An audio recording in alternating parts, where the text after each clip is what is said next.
कहानी की शुरुआत होती है क्लब से, जहां रे किंग नाम का एक आदमी अनाइस नाम की लेडी का इंतजार कर रहा था। लेकिन उसी वक्त कुछ लोग पहले से ही रे किंग और उससे मिलने आ रही लेडी को मारने का वेट कर रहे थे। कुछ देर बाद जब अनाइस वहां आती है तब किंग उसे एक फोटो दिखाता है, जो कि सैंकेस फैमिली की फोटो थी, जिसमें पेब्लो, उसकी वाइफ एडिथ और उनका बेटा एल्बर्टो था। उस फोटो को देखकर अनाइस को लगता है कि शायद किंग उन्हें मरवाना चाहता है, इसलिए वो उससे कहती है कि वो बच्चे को नहीं मारेगी।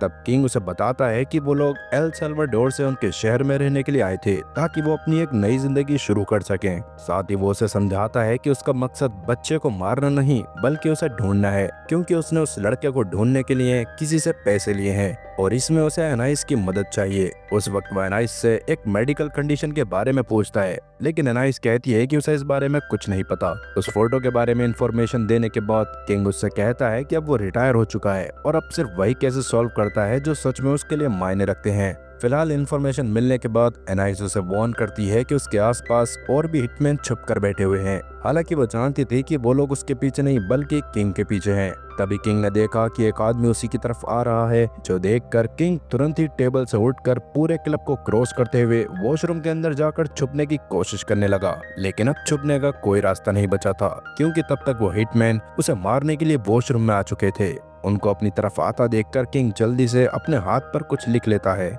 जिसके बाद वो उन लोगों से फाइट करने लगता है, क्योंकि किंग पहले खुद भी एक हिटमैन हुआ करता था और थोड़ी देर में उसने दोनों लोगों को मार गिराया। इसी बीच एनाइस बार के सामने के दरवाजे से निकलकर जाने लगती है। उसको बाहर जाते हुए कोब नाम का एक आदमी उसे देख लेता है, मगर वो उस पर गोली नहीं चलाता। थोड़ी देर बाद जब किंग वॉशरूम से बाहर आया तो उसने देखा कि बाकी सारे गैंग मेंबर्स मर चुके हैं, जो देखने पर उसे समझ आ जाता है कि बाकी सबको एनाइस ने ही खत्म कर दिया होगा। फिलहाल किंग जैसे ही बार से बाहर निकला तभी कोब, जो पहले से ही निशाना लगाए हुए बैठा था, उसने तुरंत ही अपने स्नाइपर से परफेक्ट शॉट लगाकर किंग को वहीं निपटा दिया, जिससे मौके पर ही उसकी मौत हो गई। खैर अगले दिन डायरेक्टर मेडिना जब अपने ऑफिस में होती है तभी उसे हॉस्पिटल से एक कॉल आता है। उसे बताया जाता है कि रे किंग की मौत हो गई है। जो सुनने के बाद मेडिना तुरंत ही हॉस्पिटल पहुंच जाती है, जहां पहुंचने पर वो रे किंग की बॉडी को देखकर ऑफिसर से पूछती है कि सिर्फ उसे ही क्यों बुलाया गया। वो ऑफिसर मेडिना को बताता है कि किंग ने उसे अपना इमरजेंसी कॉन्टैक्ट बना रखा था, क्योंकि लास्ट टाइम उन दोनों ने केस पर साथ में काम किया था। तभी किंग ने उसको बोला था कि उसके बाद से उसके सारे काम वही संभालेगी। अभी के वक्त वो ऑफिसर उसे एक मैसेज दिखाता है, जो कि रे किंग ने मरने से पहले अपने हाथ पे लिख लिया था, जिसमें एक अकाउंटेंट को ढूंढने के बारे में लिखा था। दूसरी तरफ हम क्रिश्चियन वोल्फ नाम के एक आदमी को उसके ट्रेलर में तैयार होते हुए देखते हैं, जिसे आज बॉयज रोमांस फेस्टिवल में जाना था। रेडी होते वक्त वो जस्टिन नाम की एक लड़की से बात कर रहा था, जो उसको क्लाइंट्स की पेमेंट के बारे में अपडेट्स दे रही होती है। कुछ देर बाद जब वो उस फेस्टिवल में पहुंचता है तब वहां कुछ लड़कियां क्रिश्चियन को ढूंढने लगती हैं और उसके डेस्क के पास आकर खड़ी हो जाती हैं, जो देखकर इवेंट के ऑर्गेनाइजर्स भी हैरान रह जाते हैं। लेकिन जब वो क्रिश्चियन से पूछते हैं कि इतनी भीड़ क्यों हो रही है, तब क्रिश्चियन उन्हें बताता है कि उसने अपने डेटिंग प्रोफाइल के एल्गोरिथम को थोड़ा चेंज कर दिया था। उसमें उसने अपनी हाइट थोड़ी ज्यादा दिखाई और एक अच्छी स्माइल वाली फोटो लगा दी थी, ताकि ज्यादा लड़कियां अट्रैक्ट हो जाएं। लेकिन जैसे ही कन्वर्सेशन शुरू होती है तब सारी लड़कियां एक एक करके उससे बोर हो जाती हैं, क्योंकि क्रिश्चियन हर बात बहुत ब्लंटली और सच कह रहा था और उसे फ्लर्ट करना तो बिल्कुल भी नहीं आता था। और आखिर में सब चले जाते हैं, सिर्फ वही अकेला बचता है। इसी दौरान मेडिना रे किंग के घर पहुंचती है, जहां किंग पिछले 2 साल से रह रहा था। वहां पहुंचने के बाद उसके सामान को चेक करने पर उसे एक कार्ड मिलता है, जिस पर क्रिश्चियन वोल्फ का नाम था। तब मेडिना उस घर को रेंट पे ले लेती है, ताकि वो उस घर में से और ज्यादा जानकारी निकाल सके। उसी रात मेडिना हार्बर न्यूरोसाइंस एकेडमी को कॉल करती है, ताकि क्रिश्चियन के बारे में थोड़ी और इन्फॉर्मेशन मिल सके। हालांकि वहां का स्टाफ मेडिना को कुछ ज्यादा नहीं बताता और कॉल को कहीं और ट्रांसफर कर देता है। तब जस्टिन, जो क्रिश्चियन के साथ काम करती थी, उसी वक्त उसने मेडिना को फोन को ट्रेस कर लिया था। मेडिना को भी समझ आ जाता है कि शायद उसकी कॉल को कोई ट्रेस कर रहा है, इसलिए वो डायरेक्टली उसे रे किंग की मौत के बारे में बताकर कॉल कट कर देती है, जिसके बाद वो वापस से घर की छानबीन करने लगती है। तब वहाँ उसे किंग की कुछ पुरानी फाइल्स मिलती हैं, जिसमें से उसे एक फोटो मिलती है।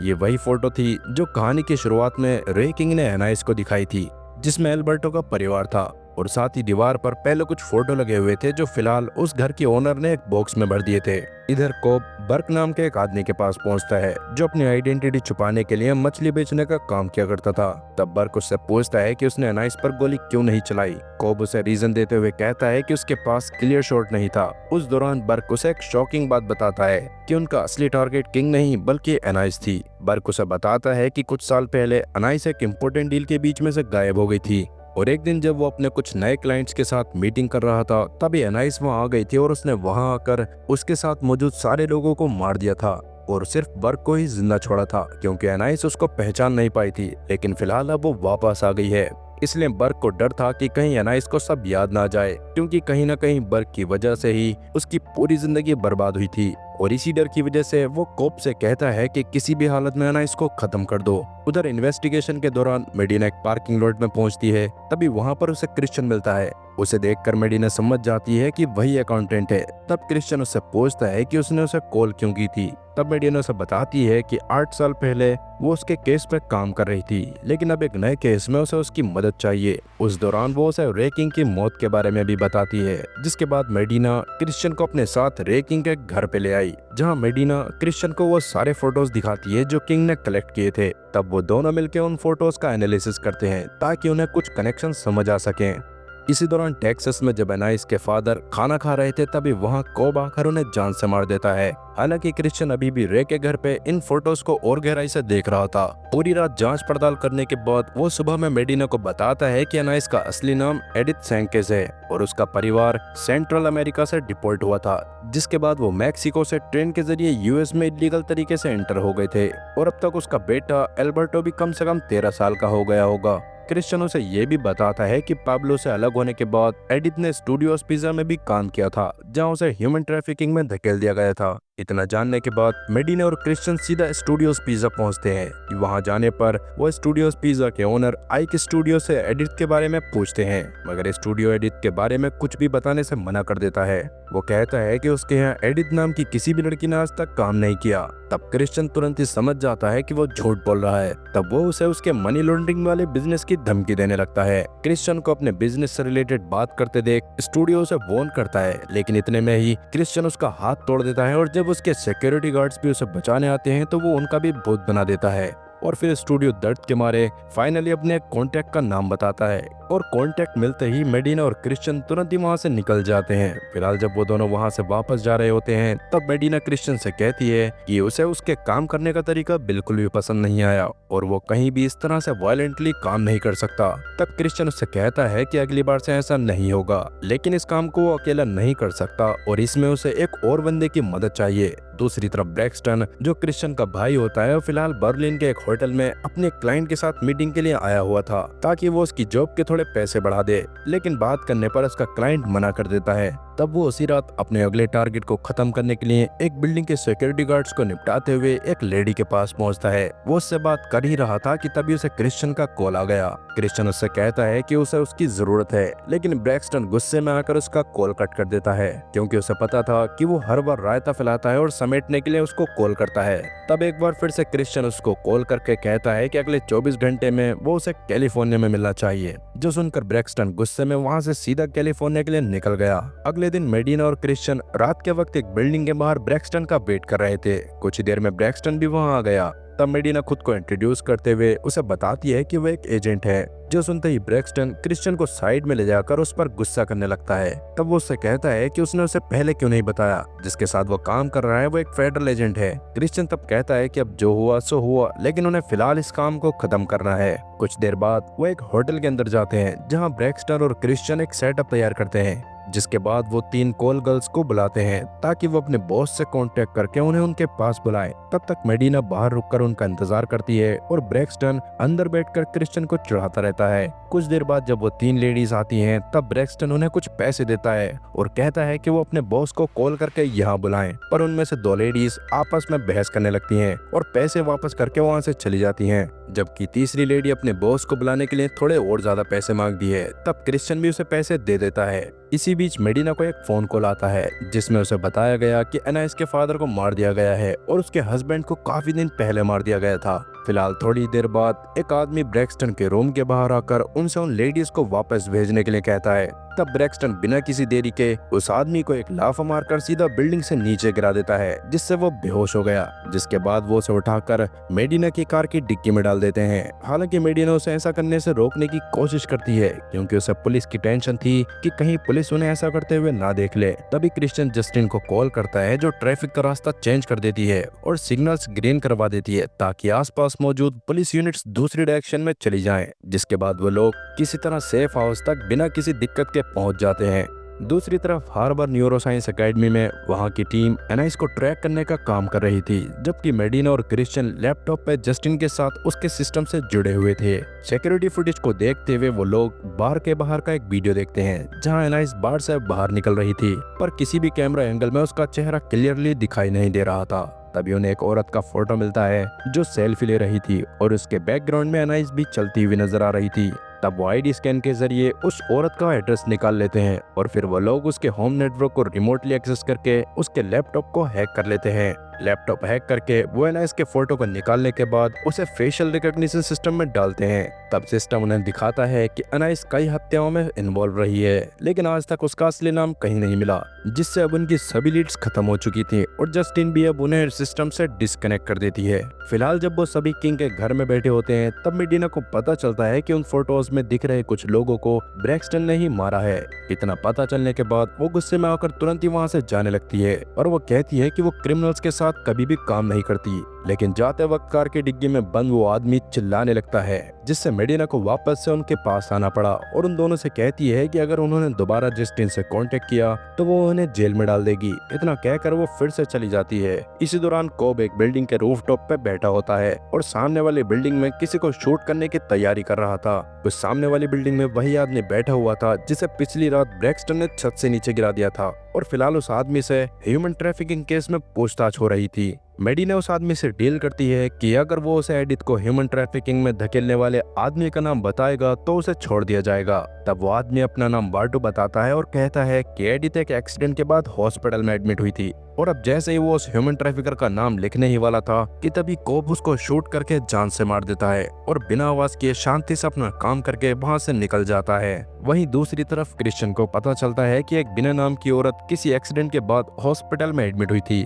तब वो समझ जाता है कि शायद वो एनाइस के बारे में ही बता रही है। तब क्रिश्चियन उसकी मेडिकल रिकॉर्ड सेंड करने को कहकर कॉल कट कर देता है। फिलहाल क्रिश्चियन और ब्रैक्सटन थोड़ी देर बैठकर बात करते हैं और थोड़ा बाहर जाकर ड्रिंक करने का डिसाइड करते हैं। खैर अब रात में वो दोनों एक पब में जाते हैं, जहाँ एक बारटेंडर उनके पास आती है और वो क्रिश्चियन से चिपकने की कोशिश करती है, लेकिन क्रिश्चियन एक सख्त लौंडा होता है। तब ब्रैक्सटन उससे थोड़ा कैजुअल होने के लिए कहता है, जिसके थोड़ी देर बाद वो धीरे धीरे उस बारटेंडर के साथ डांस करने लगा, और बारटेंडर भी उससे गले लग जाती है, और यहाँ आकर वो सख्त लौंडा भी पिघल गया। लेकिन तभी उस बारटेंडर का एक दोस्त आ गया जो अचानक क्रिश्चियन पर हमला करने लगा। तब ब्रैक्सटन तुरंत बीच में आकर उस आदमी की हड्डी पसली सही कर देता है। फिलहाल अब घर वापस जाते वक्त ब्रैक्सटन नोटिस करता है कि क्रिश्चियन ने बारटेंडर का नंबर ले लिया है, जो देखकर वो फिर से उसे चिढ़ाने लगा। इसी बीच मेडिना उस हॉस्पिटल को विजिट करती है जहां वो बिना नाम वाली औरत एडमिट हुई थी। वहां जाने पर हॉस्पिटल में एक डॉक्टर मेडिना को एडिथ के रिकवरी टाइम का एक वीडियो दिखाता है।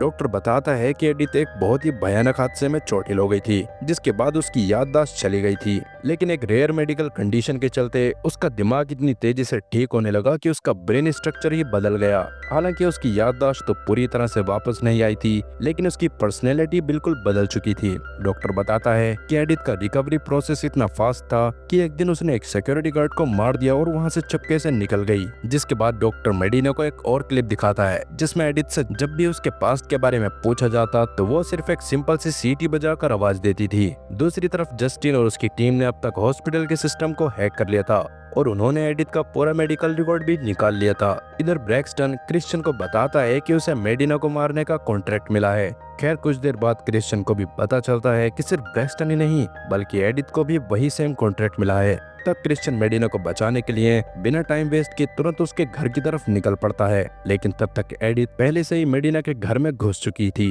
वो घर के अंदर कुछ ढूंढने लगती है कि तभी मेडिना उसे गन पॉइंट पर लेते हुए रोकने की कोशिश करती है, लेकिन एडिथ उससे काफी ज्यादा पावरफुल थी और वो मेडिना को स्टेप करके घायल कर देती है।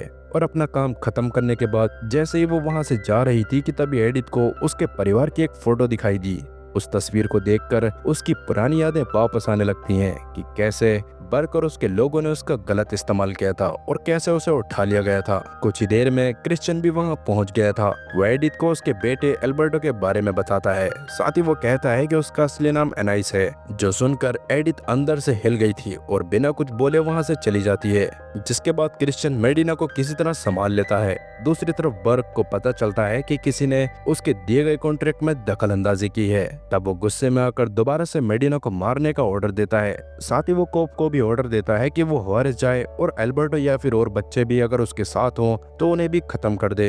इधर क्रिश्चियन अपने भाई ब्रैक्सटन से कहता है कि उन्हें अगले सुबह एक बड़े मिशन पर जाना है, जिसके लिए उन्हें अभी से तैयारी करनी होगी। तब ब्रैक्सटन उस पर गुस्सा करते हुए कहता है कि उसके हर बार के फैलाए हुए रायते को हमेशा वही साफ करता है और अब ब्रैक्सटन के पास हेल्प करने के अलावा कोई और ऑप्शन नहीं होता, इसलिए वो उसके साथ चलने के लिए मान जाता है। फिलहाल एक अच्छी बहस के बाद वो दोनों एक बड़े एक्शन के लिए तैयार हो जाते हैं और अपने हथियार को लेकर वहां से निकल पड़ते हैं। उसी वक्त जस्टिन और उसकी टीम एक ड्रोन हैक करके कोप का एग्जैक्ट लोकेशन ट्रैक कर लेते हैं और वो तुरंत ही उस इन्फॉर्मेशन को क्रिश्चियन और ब्रैक्सटन को भेज देती है। और अब जैसे ही वो कोप के ठिकाने पर पहुंचते हैं, ब्रैक्सटन कुछ गार्ड्स को दूर से ही निपटाने लगता है, जबकि क्रिश्चियन ड्राइव कर रहा था। कोप देखता है कि वो दोनों भाई उसके बिल्कुल पास आ गए हैं, तब वो एल्बर्टो को उठाकर एक बस में चढ़ा देता है। वैसे तो उसका प्लान उसे वही मारने का था, लेकिन ज्यादा बच्चे होने की वजह से वो उन सबको बस में भर के वहाँ से कहीं दूर जाने लगता है। तब क्रिश्चियन भी उस बस को वहाँ से निकलते हुए देख लेता है और वो जल्दी जल्दी उन सभी गार्ड्स को ठिकाने लगाने की कोशिश करता है,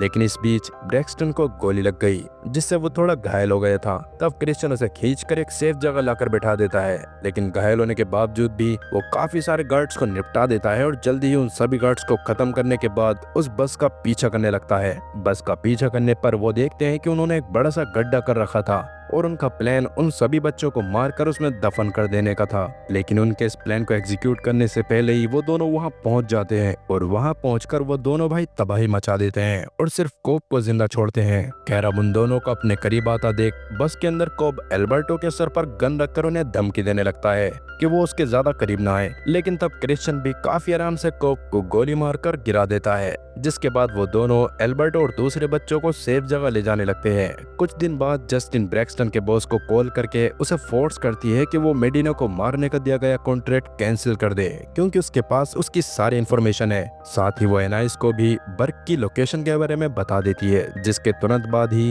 एनाइस बर्क से बदला लेने के लिए उसके घर पहुंच गई और अब तक मेडिना भी ठीक हो चुकी थी। उसने इस केस से जुड़ी सभी करप्ट चीजों को बंद करवा दिया था, जिसमें सबसे पहले उसने स्टूडियोज पिज्जा को बंद किया था। साथ ही उसने हार्बर एकेडमी को कॉल करके जस्टिन का शुक्रिया अदा किया था और साथ ही जस्टिन भी अल्बर्टो और बाकी बच्चों का वेलकम करने की तैयारी कर रही थी। इधर वो दोनों भाई इतनी तबाही मचाने के बाद वेकेशन मनाने के लिए एक लंबी ट्रिप पर जाने का डिसाइड करते हैं और इसी के साथ ये कहानी भी यहीं पर खत्म होती है। तो दोस्तों, ये कहानी आपको कैसी लगी हमें कमेंट करके जरूर बताएं। साथ ही वीडियो को लाइक करें और चैनल को सब्सक्राइब करना ना भूलें। मिलते हैं अगली वीडियो में, तब तक के लिए गुड बाय।